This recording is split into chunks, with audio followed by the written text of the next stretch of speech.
غرباء غرباء غرباء. Bismillah walhamdulillah wassalatu wassalamu ala rasulillah.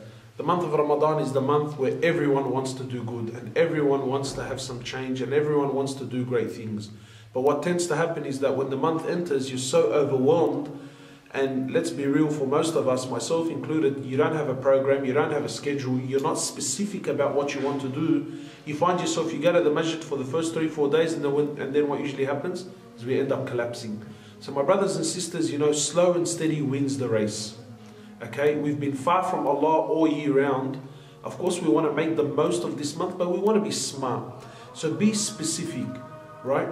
Put together a list of things that are achievable. I can do this. It's not going to burden me, right?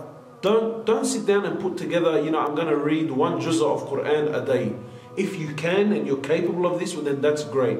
But if you're someone who struggles to read half a page, right, they're putting down a goal as a juz. It's not going to happen. No one, you know, no one's going to. So be specific.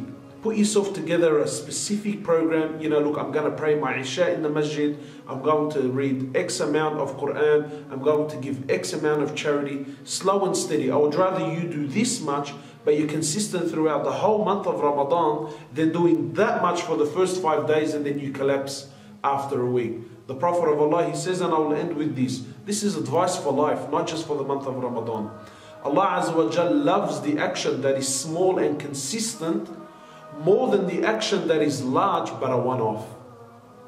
So be smart, don't worry, give yourself a solid program that you will not do less than this. This is my minimum throughout, and then whatever you do on top of that or extras to that, we ask Allah subhanahu wa ta'ala to accept. And inshallah ta'ala, I hope that we can take this advice and bring it on board. Jazakallahu khairan.